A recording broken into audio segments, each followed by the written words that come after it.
the record and bring in our live stream audience. And I am once again delighted to be working with the folks at Assisting Hands to partner on a discussion like this. Uh, Steve and Patricia, you bring us the most amazing guests, and today is again just a great topic, and two thought leaders in the space of communicating with family members and aging topics. Um, Delighted to have you here, and delighted to duck behind the curtains and let you all take over. But folks, the best part about these discussions is they're live and interactive. So as I duck behind the curtains, I want to remind you to type in your questions as they come to you, and we'll make sure that we address them throughout the day. Steve, thanks for the introduction.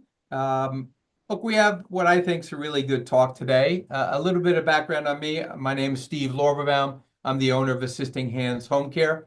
For the last 10 years, we've been working all over Montgomery County and PG County to provide a little extra assistance to families in need, whether it be short-term or long-term.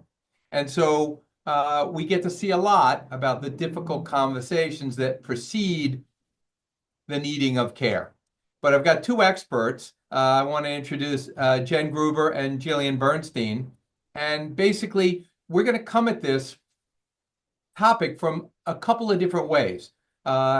Jen's going to talk more from the family dynamic, and Jillian's going to talk a little bit more from the HR side. So for those of you that are working and you're trying to navigate your parents' problems, but still have a full-time job, what kind of resources might be available there, and how to have that conversation with perhaps your boss on how you need a little extra time. So I'm going to let each of them introduce themselves. Jenn, why don't you go first? Sure. Thanks, Steve. And thanks, Steve Gurney, too. Thank you both for having me. It's great to see such a big crowd on today's call. I'm Jenn Gruber. I am a life coach. My specialty area is family transitions.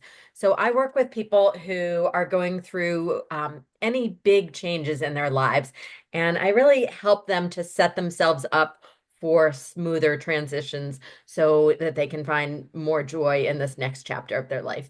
Could be adult children who are overwhelmed by the changes their parents are going through and the increased support that they need. I also work directly with older adults who are maybe considering a move from a long time home into a next chapter home.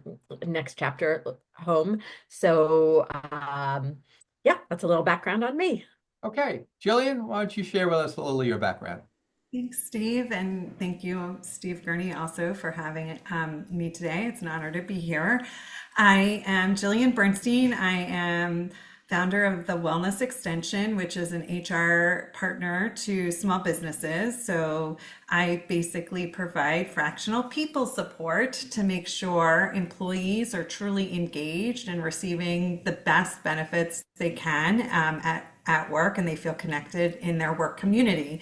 So one of my goals is always to make sure work is where we spend a majority of our time. We bring sometimes our life stuff to work. So my job is to be that human connector and make sure employers are really demonstrating through the benefits and programs they provide that care for their employees. So I love doing that on a day in, day out basis, and I look forward to helping answer any questions you might have.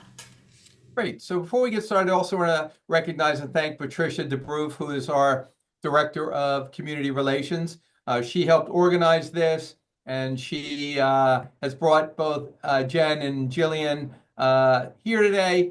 So you can curse her later or applaud her efforts. You'll decide. So again, thank you. Patricia's monitoring the chat, so if there's any questions people have, feel free to put them in there. So let's get started and set the table a little bit.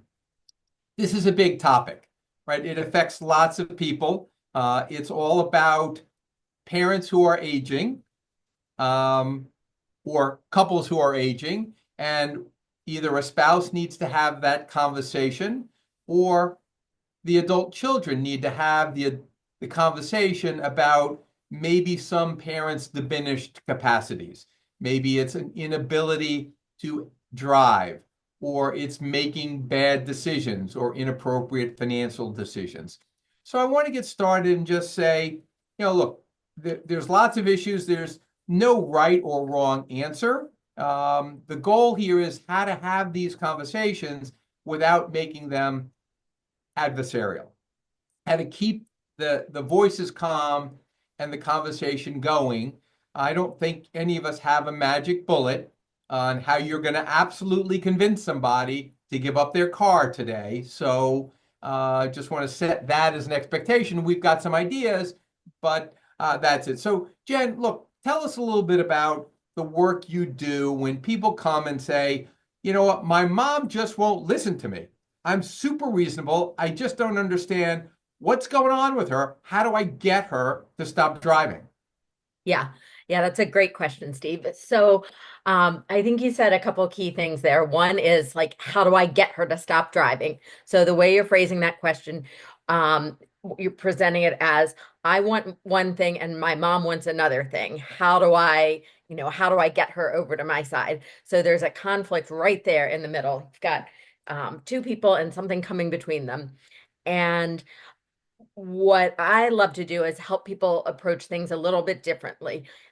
Instead of seeing yourselves as adversaries, you and your mom are on the same team. You want what's best for your mom. Your mom presumably wants what's best for herself. We need to reframe the conversation so that instead of how do I convince my mom not to drive anymore, it's how do I establish a level of trust with my mom so that she sees that we both have the same goal in mind. We both have the same goal um, of helping her to have a safe and happy and fulfilled life. And so really that's the first step is building that trust so that both people feel like they're on the same team rather than her mom feeling like your mom feeling like because if someone's trying to convince you of something, our natural reaction is, okay, no, I need to protect myself. And we want mom to feel not like she needs to protect herself, but like she wants to work with us. So that would be the first step. Gotcha. Well, and one of the things I would say, and then Jillian, I'd love your thoughts, is, what you're talking about here really is parenting upstream, right? And no one wants to be parented upstream, right? You don't want your kids telling you what to do. Sure. Likewise, no parent, they taught us how to use spoons, right? So they don't really want us telling them that they can't do something, right? So to your point, it's a way of framing it. And so, Right. Jillian, I don't know if you have any added thoughts on that. Yeah, I think it's just important to approach these conversations with a sense of empathy. If you were in in their shoes and kind of put yourself in that position, how would you want to be addressed in that type of conversation? Because that's an emotional one to have. And I think empathy can go a long way and say, look, I know this isn't easy, and recognize that out at the start of this, like but we have to have, and I would name it, a difficult conversation because I'm worried about da da da. I know it might not be a worry for you, but we need to figure out some common grounds here so we can both be comfortable. And I think if you kind of frame it that it's difficult and that like this is uncomfortable, then that's a good way of kind of starting the conversation and just showing empathy around it. Okay, one of the things that I like to say to people is, if you can get somebody else to do your dirty work, you should.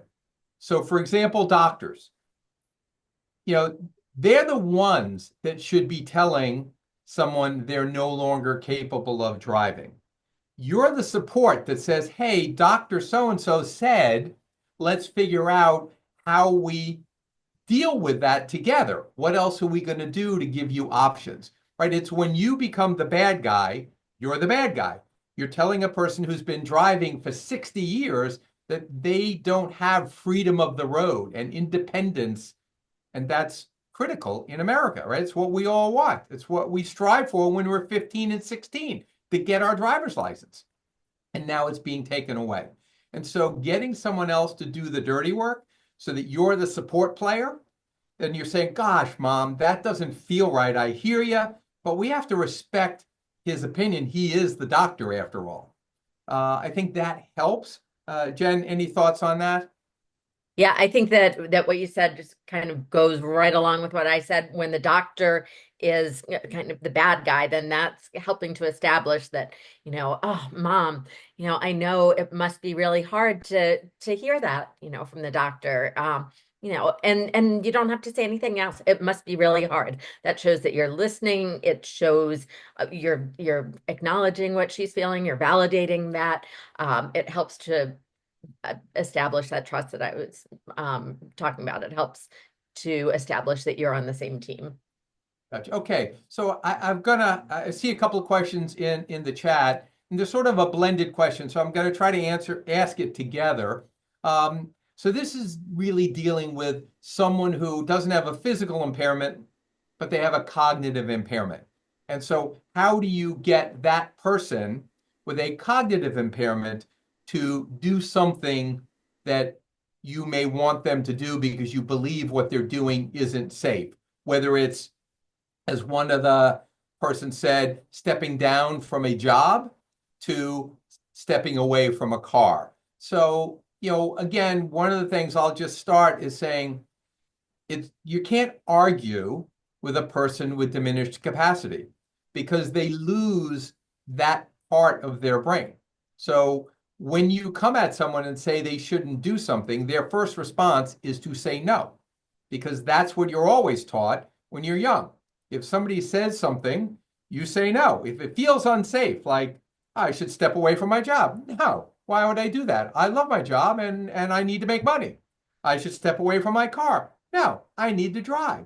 So again, you're not going to win an argument with a person with a cognitive impairment.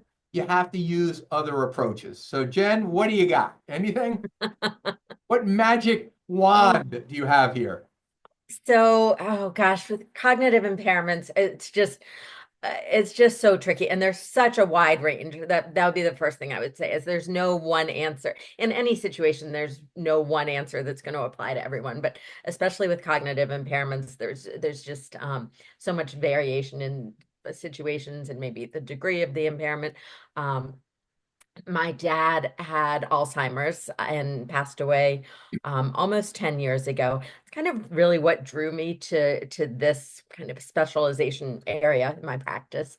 I realized I was the adult child who was kind of putting out fires as they arose and kind of dealing with crisis after crisis, but didn't start out with a really well thought out plan. And I learned so much through the process that that's a big part of why I love helping other people in this way now.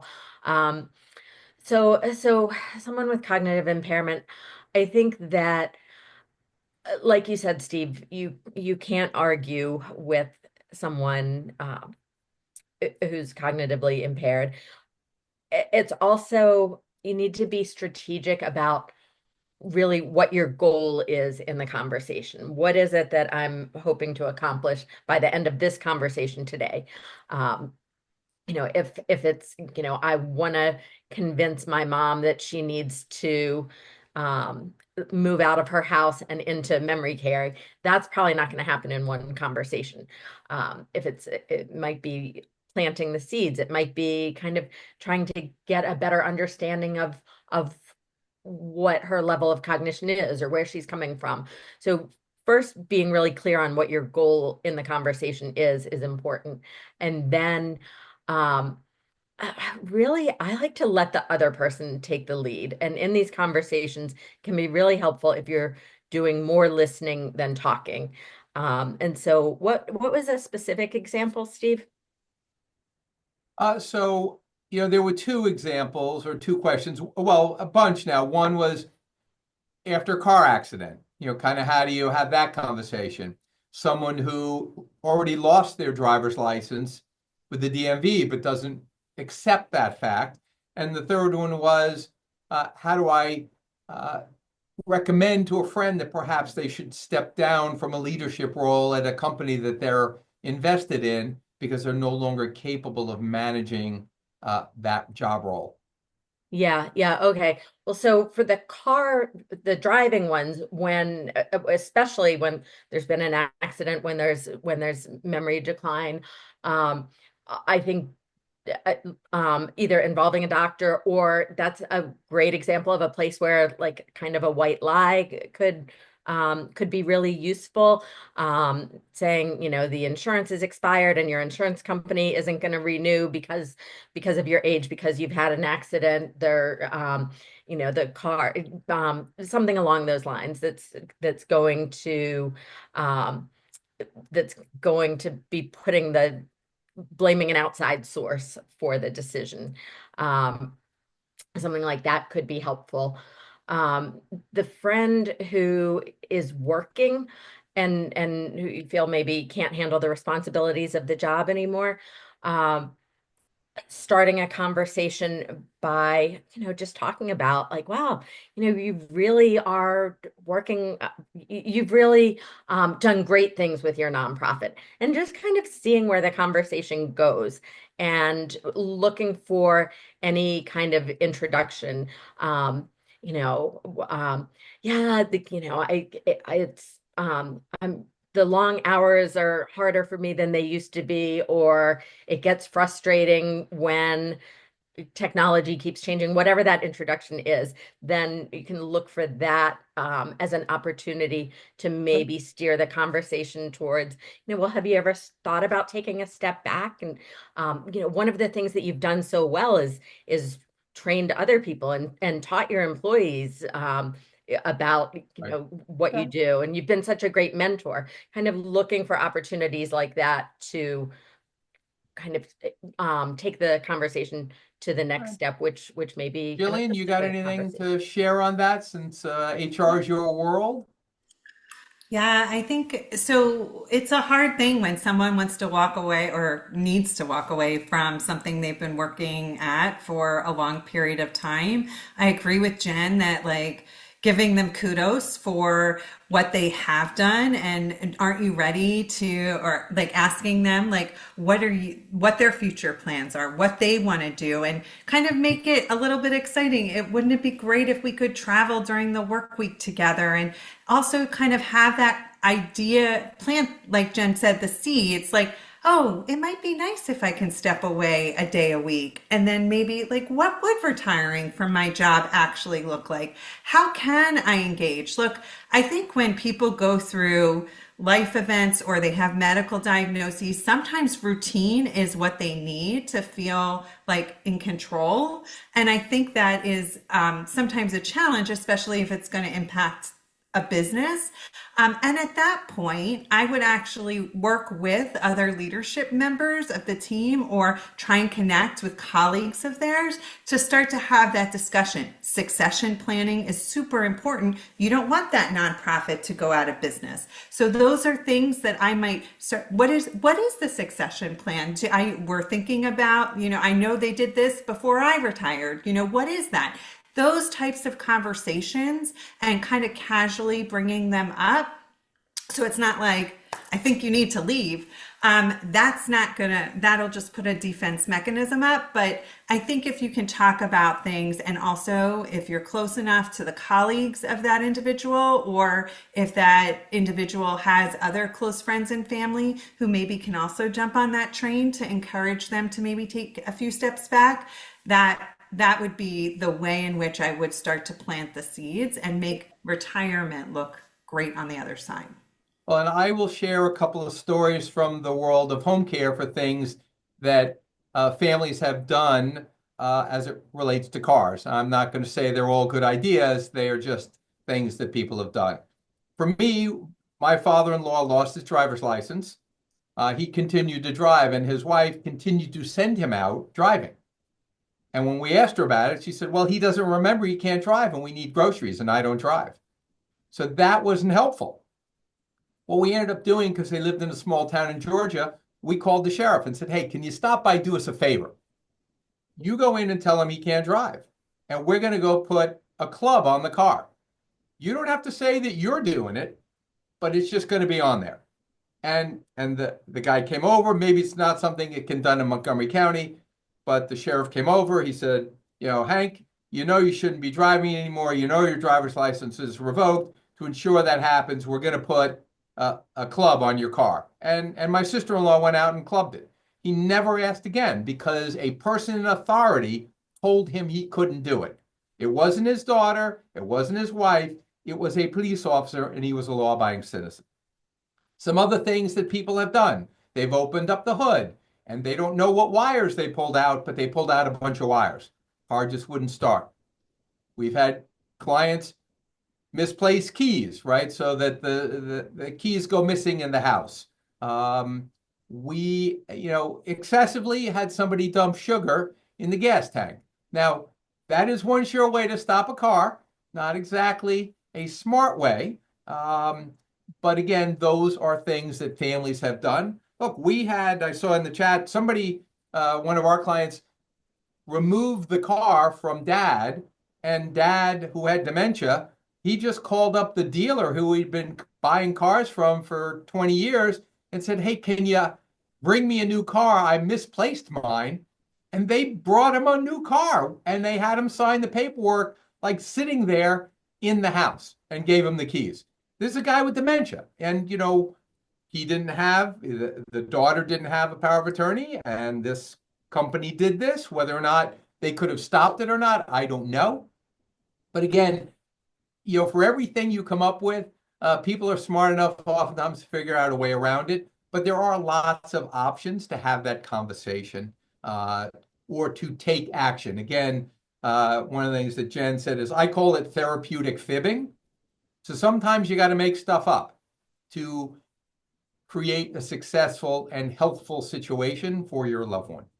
So let's move off the cars a little bit, and let's move on to the next hot topic that comes up, where loved one, son, daughter, or spouse thinks that this person should no longer live at home. They live in a small colonial where there are stairs, they live alone, and they think somebody needs to move to an assisted living or other type of community. And that's always a fraught conversation. So, Jen, got something for us? Yeah. I would say you want to first, again, be really clear with yourself on what your goal is in having this conversation. Are you planting seeds today? Are you looking for buy-in? Are you kind of feeling them out to see where they are on this? What's your goal in this conversation? Then you want to, as Jill said earlier, be careful to choose a time and place that are conducive to having the conversation. A lot of people want to have these conversations around the holidays because the family's all together, and then we can get, mom and dad and all the siblings sitting down together. I think there's a lot of merit to having conversations in person rather than, over Zoom or over the phone. Holidays can be stressful when you get a lot of people together. Somebody's in charge of cooking. That person has a lot going on. And also, everyone wants to enjoy their time together, wants to just be together as a family. And so introducing this kind of stressful topic, it's not always really well received. So choosing a time and place where people are likely to be more receptive is always helpful. And then I always suggest approaching the topic through a lens of curiosity. Let go of any assumptions that you have. I know this is going to be a tough conversation because mom and dad have always said they're not leaving this house. If I'm going in with that assumption, then that's my own agenda. I want to change their minds. If I'm instead going in like, okay, we're going to have this conversation and we'll see how it goes, and I'm starting it by asking questions. There's a new assisted living community, independent living community being built down the street. Have you guys noticed that? Do you know anybody who's moved there? Or, my friend Tracy's mom just downsized. She's so happy. Have you guys ever thought about that? It's just things that if you can find a way to gently introduce the topic in a way that feels non-threatening. What you don't want to do is put your parents on the defensive. So if you're introducing it in a way that makes them automatically put up walls and feel like, okay, the kids are trying to convince me to do something that I don't want to do, that's what you want to try to avoid. Gotcha. Jillian, anything? I think on this one, I will just echo Jen's sentiment. I mean, for me, I think look, my father-in-law has a cognitive impairment and he is in independent living, and we're having the conversation right now because he has continued care, whether he should move to assisted living due to some of the basic functions that he can't do anymore. But we also think potentially he could go downhill quicker in assisted living. So the compromise is that he's in Dallas. He has an aide come to his place every day to help with those activities.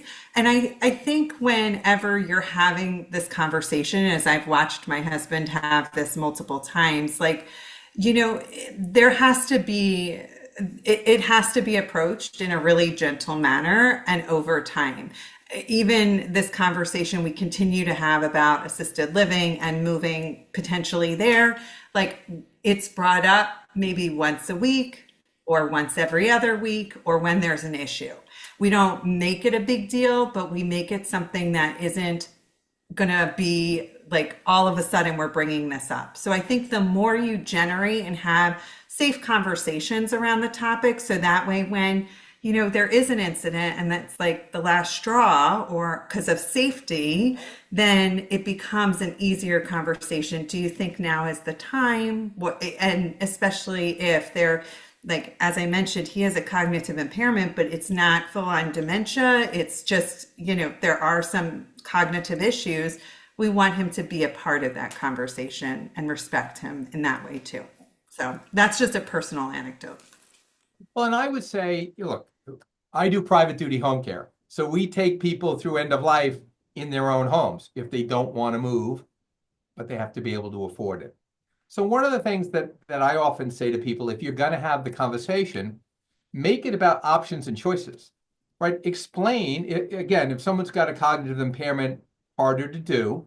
But if someone doesn't, and there are or a mild cognitive, just the start, then you can talk about the options of staying at home and what does that look like? Because a lot of people don't want a stranger in their home. And so if they don't want a stranger in their home, then there has to be some other option that they might consider.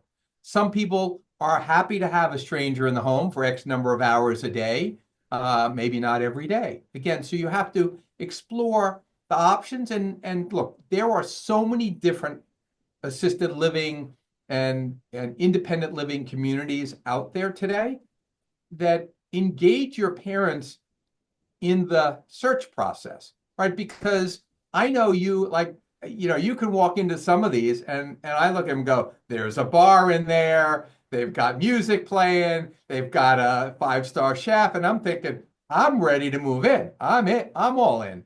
But my dad ate chicken. That's all he ate. He didn't drink. He ate chicken. My mom ate chicken. And they didn't need fancy. They didn't want fancy. They wanted a house that looked like their house, kind of older, more specific, comfort, not sleek lines and modern, that look like the lobby of a Ritz-Carlton. So again, some of it's finding the right place for them so they can see what's available and what options are out there. Bring them to somewhere where there's 140 activities to do every day. And these are two people that are introverts and don't leave the house and are very happy reading books. That's not a sell point for them. So you got to know the audience, understand them, and then learn about the communities and include them in the decision and recognize that maybe it's a path. Maybe they start with a level of care at home with an expectation that because of cost or other factors, they may have to move.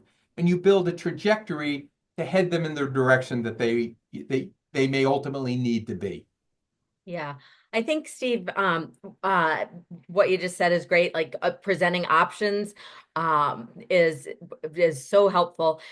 And before that, before even coming up with your options, really asking a lot of questions is so important. I think so many of us are used to being in situations where we're solving problems quickly, we're thinking quickly, we're like, okay, mom doesn't want to leave this neighborhood, we'll find something here in the neighborhood. Mom doesn't want someone else in the house, we'll find another option. We're quick to jump to solutions, and we want to find the one that's the right sell. But sometimes we need to back up, and all of these conversations really, really should include more listening than talking, more of us asking questions than us offering options or offering solutions or telling or explaining. Really, when like I mean, of course it's going to be hard to think about leaving the house that you've been in for 50 years and that you're comfortable in, where you're a part of a community that you've grown really accustomed to. Of course. So Mom, when you think about moving, what is it that you're worried about missing the most? What is it that bothers you about the idea of someone else coming in the house? Once you can pinpoint what that is, well, I'll really miss being able to look out my kitchen window at the birds in the backyard. Okay, well, it's important that she's somewhere where there's bird feeders or some kind of connection to nature. I'll miss being able to go out to lunch with my friends every week. Okay, well, so we know that being somewhere where there's a social an active social network is really important, and maybe accessibility to those same friends that she's used to having this routine with. So really asking enough questions to know where that resistance is coming from is kind of a precursor to coming up with those options. So to loop Jillian, one of the things Jen said was, people oftentimes are moving fast. Well, oftentimes the reason they're moving fast is because they work a full-time job and they've got kids. So Jillian, kind of any thoughts on how do you navigate the fact that you have this very full family life, you have a full and demanding work job. How do you find the balance? How do you find the time? What can you ask your employer to do to give you some time to slowly and thoughtfully address this complex issue?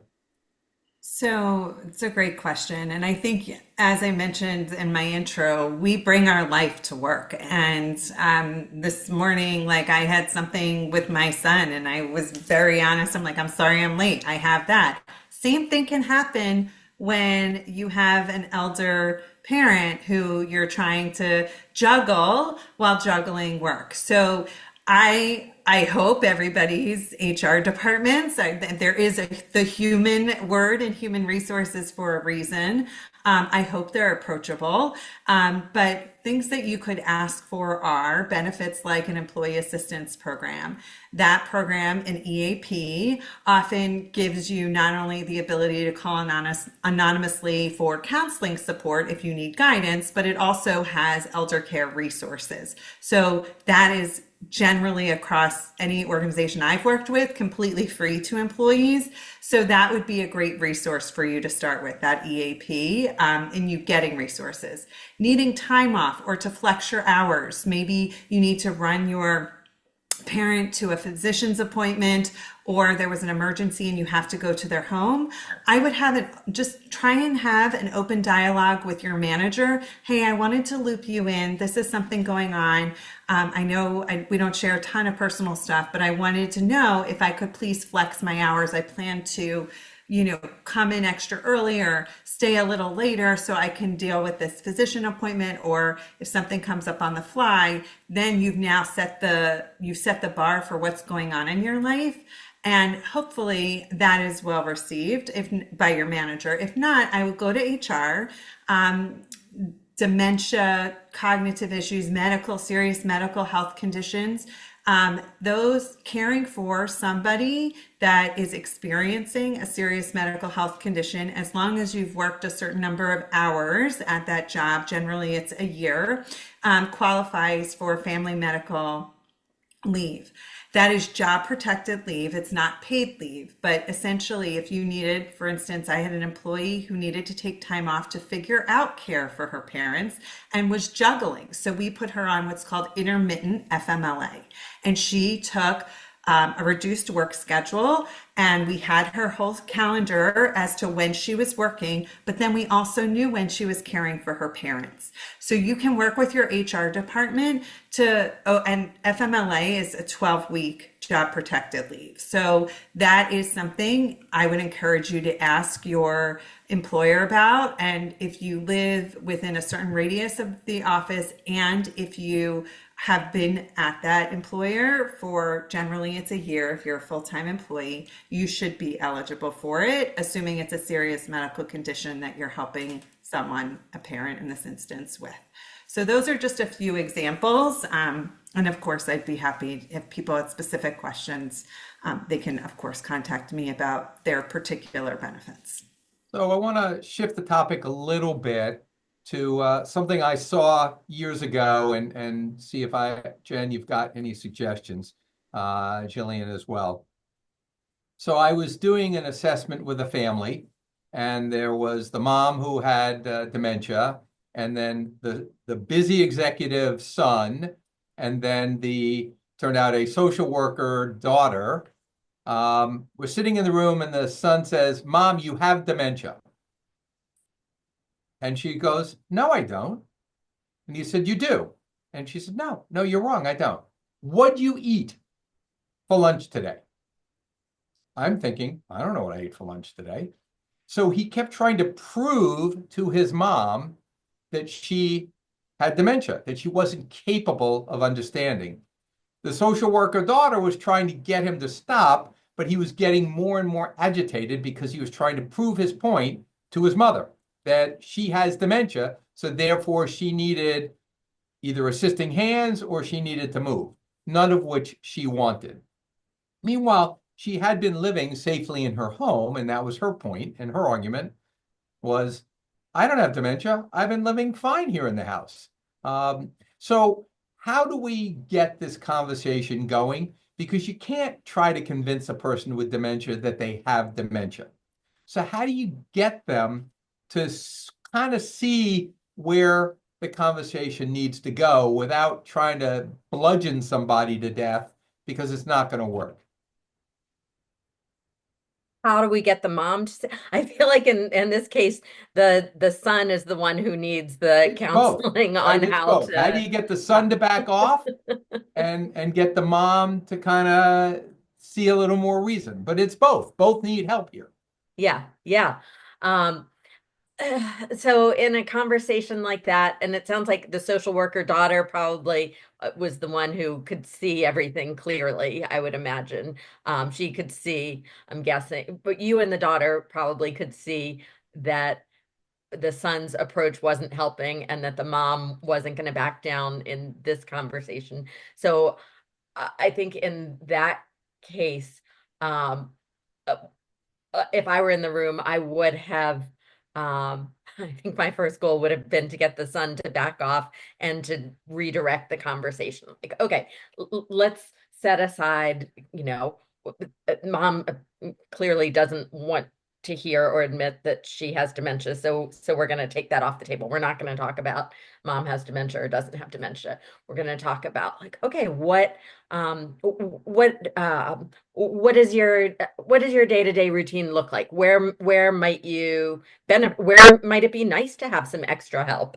And or we're going to ask mom some questions that are going to allow her to feel like she's a part of the conversation and that she's being respected and honored. We want to make sure, and the son too, we want to make sure he feels respected. We want everyone in the conversation to feel heard and valued is really the key. Gotcha. Jillian, anything you want to add? I actually would also make sure that I kind of probably would stop the conversation and revisit it with a physician present or someone that can, again, is a trusted person of the individual who has dementia in this example. And I would also try and have a conversation with the son offline saying, hey, like, you shouldn't also be agitating your mother. That doesn't help the situation. We're not going to get anywhere. So I think the National Institute on Aging has some amazing resources on how to have conversations with individuals struggling with cognitive issues from a caregiver perspective. And I think that if we again come at it and reframe, as Jen had talked about at the beginning, with like a sense of compassion, like you're almost fighting a losing battle. She's just going to continue saying, I don't have dementia. So once you recognize that, then you can maybe pivot the conversation to something else. Like, that's the case, but what do we need? What do we need the outcome to be? And I think that is a huge reframe for caregivers, because you ultimately just want to best support your loved ones. Well, and what I tried to do, and I wholly failed, was it's really not about the diagnosis. It's about the symptoms, right? It's what's going on in her life that has now become a challenge or a problem. You don't need to put a label on it. It doesn't really matter. People are never going to feel comfortable saying, yes, I have dementia. Maybe there are some people. And even if she can't remember what she had for lunch, that's not important. It's what larger scale behaviors was he concerned about that maybe mom would see, oh, right, I haven't showered in a month. You're right. That is true. Right. So it's not about, to me, the diagnosis. It's about what's going on in her life that could be improved by either a change in living condition, moving, or by getting help. So, thank you for that. There are a couple of things about, sort of what happens when the kids are in denial about a parent's incapacity. And Jen, you're shaking your head, so I'm going to see what you got here. Yeah, I noticed those questions in the chat, so I'm glad you brought that up. There was one a while back about someone said that she and her husband are kind of preparing and want their kids to be involved eventually in paying their bills, helping to take care of things, but the kids, if I read it correctly, are kind of resistant to having that conversation. Don't want to talk about their parents not being able to do things anymore. And I think that that's natural. We kind of, as humans, are resistant to change, and when we're talking about the people we love, it's hard to think of them um, not being able to do the things that they've always been capable of doing. It does represent a lot. It represents a loss for our parents, certainly, but also a loss for us. We're losing the parents who have been able to take care of us, who've been able to take care of themselves. So it's natural that there is sometimes some reluctance or resistance to wanting to face that or talk about it. I think from the parents' perspective, I love when people think about these things ahead of time before it becomes a need. Most people are not that proactive. Most people's plan really is to kind of do nothing and hope for the best. And then once they hit a crisis, that's when things start to really unravel. So I think it's always a real gift that parents are giving their children when they're able to have these conversations, when they initiate the conversations early on. That's not the case with a lot of families, and I wish that all of these adult children were grateful for that and recognized the gift that is. I think as far as having the conversations, introducing it by saying, look, I know that this is like not a fun thing to talk about, but we've been talking about the future. We would love for you to be involved in the conversations.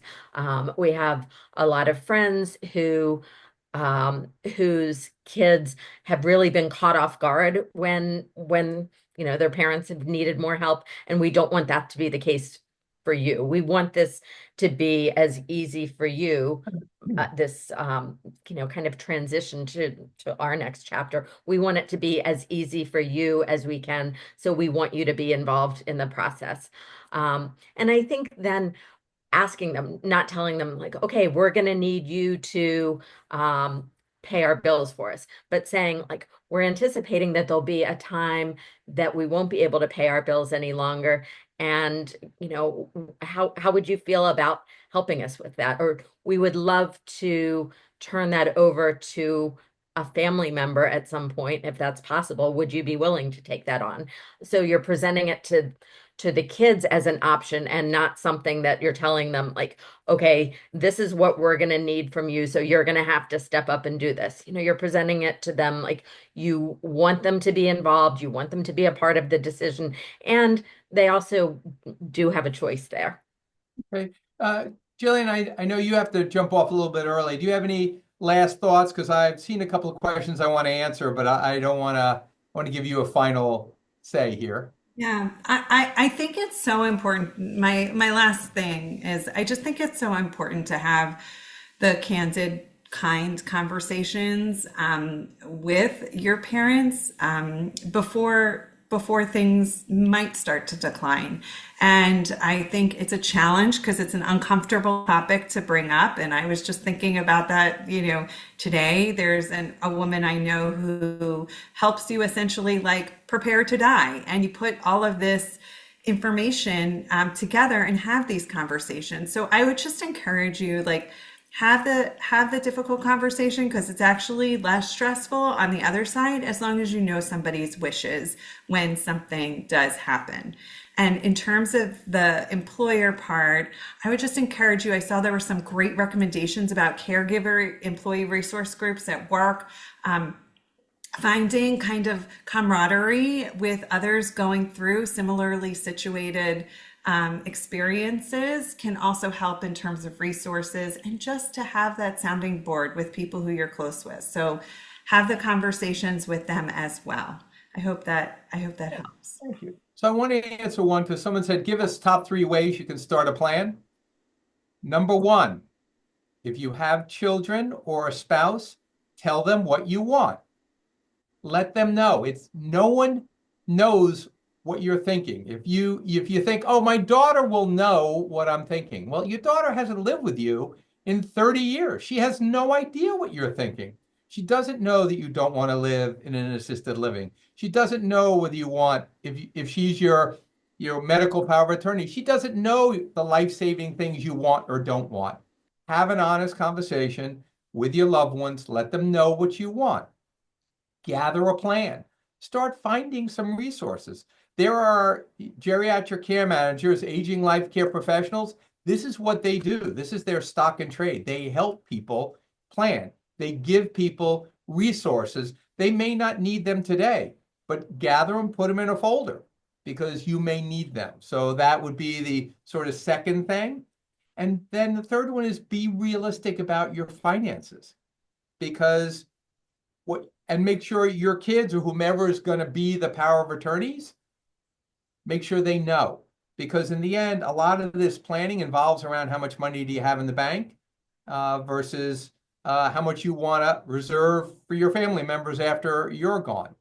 The final thing is have documents done. You need to have a medical and a financial power of attorney so that somebody can step in on your behalf when you need it, right?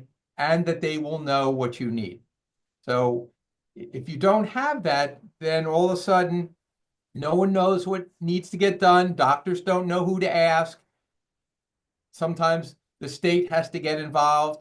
And in the end, people get appointed to make decisions for you that know nothing about you. So those would be the 3 things that I would say. Jen, I don't know if you have any thing you want to add? No, I think it definitely like the conversations, and I was going to recommend Aging Life Care Manager. I think the other thing, the one thing that I haven't said that is so important is just to really acknowledge for yourself and your loved ones, whatever you're feeling makes sense. Whatever you're feeling is valid. Like a lot of people get so caught up in feeling like, "Ugh, I know I shouldn't be resentful. I know I shouldn't feel frustrated. I know I should be focusing on the positive. I know I should be feeling grateful." That they really, a lot of energy goes to trying to redirect our feelings when we're trying to avoid feeling the way we think we shouldn't feel.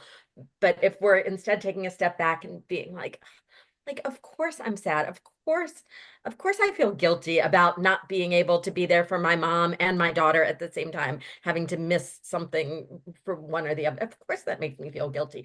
Of course I'm upset that my mom can't do the things she used to do. Course, of course I'm feeling impatient.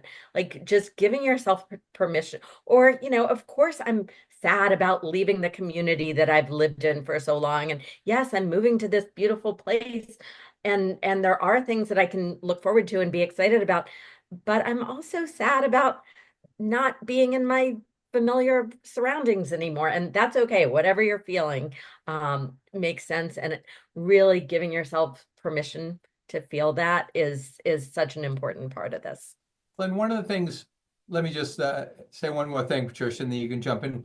One of the things, we've talked a lot about kids and their parents, but let's not also forget that there are spouses involved that are living this exact same problem. And it's really hard, especially when you're living with someone with a cognitive impairment, because this is a person you have lived with for 30, 40, 50 years. And now you've become a parent to them again. And so one, that creates resentment. It creates a lot of hard work. It creates stress. And again, those folks, there are all sorts of organizations where people can talk with like-minded people that have the same problems so that they don't feel that they're alone. And support groups are out there and are very good. So keep in mind that oftentimes it's someone you're living with. You're in your 60s, and you don't know their spouse, but their spouse has early onset dementia, and they're really struggling with trying to manage continuing to work and earn a living, which they now have to work longer because their spouse had to, give up her job or his job because of their impairment. So sorry, Patricia, you had something? Actually, I was going to ask you to speak to that because I felt like we haven't talked about one of the big elephants in the room, which is this early cognitive decline that we're seeing more and more, where families with spouses under 50 years old are having cognitive decline and how that affects a young family. You got kids in high school and your mom can't remember anything anymore, and it's debilitating for those children. But the spouse really, I mean, it's a whole different relationship than they signed up for. And I know to death do your part, but this is, wow, it's a really challenging time. Well, it's So I very also wanted hard. to mention that this wonderful program, you guys were amazing, such a dynamic trio here, um, has been recorded. And this is the kind of recording that you could share with a loved one and sit down and say, I saw this great program and I want to talk to you about it, and stop and start it with the different questions. It's a perfect catalyst. So I really appreciate you all being here and being such loving, kind people, because we need more of that in the planet. So I'll let you wrap up, Steve. We just have a couple minutes. Great. So, again, one final thing on this. Look, there's no right or wrong answer, especially if you are living with someone, and it's hard work to live with someone with dementia, right? Or with physical declines that you become the primary caregiver. Some people aren't cut out for it. And there's no shame in that. It's better to recognize that it's what you're not able to do and help set your loved one up in the right situation than try and fail, and then you have a breakdown because you've tried too hard and you didn't succeed. So look, on a final positive note, it's been great having Jillian and Jen here, and Patricia, thank you, and Steve for helping put this together. Sorry we couldn't get to all the questions out there because there were many, but a lot of great ideas and a lot of great suggestions. All of us are available if you have any additional questions or ideas. We're happy to help and talk. That's part of why we do this, is to help educate people. It's, this is to me a mission on educating people to make sure they are getting the resources they need. There's a lot out there, but it's really confusing and hard to find the right resources. So thank you all for joining today. I turn it over to you, Steve. Oh, this was Got a final amazing. minute? And I'm sure everybody loved not hearing my voice throughout the hour. This is great. I loved it. And it was really a nice experience for me to sit back, see all the engagement in the comments and what have you. I liked one of the comments that said that this should be a 5-part series. And I tend to agree. I think it's very difficult to get through all these scenarios in 1 hour, but also just bringing a community together around this topic and sort of uh, um, being together as a cohort for 5 weeks would be a great idea. So maybe that'll be No, something that you know what? we look forward to. You're right, because look, in addition to care managers and consultants like Jillian and Jen, there are daily money managers, there are move specialists. There's pretty much, something for everyone in terms of finding what you need as an available resource. It's just hard to find them. But I would say one thing, geriatric care managers, aging in life care professionals, this is their job to help pull these kind of resources together. So I encourage people to talk to them if they need be, and us as well. So thank you all for coming in today. And someone did miss you, Steve. I don't know who she is. It may be your daughter. That was so Yeah. sweet. Yeah, She she misses changed the her fact last that you name. didn't That's get to great. talk. No. So, anyways, this is great, y'all. And let's all have a great, safe weekend. And if you are in the Washington, D.C. area and you're rooting for the Commanders, let's hope that we get a victory this weekend. That would be really special for our region. So we will talk to y'all. Great. Thanks, Steve. Well, thank you all. Thanks, Steve. Thank you. Bye.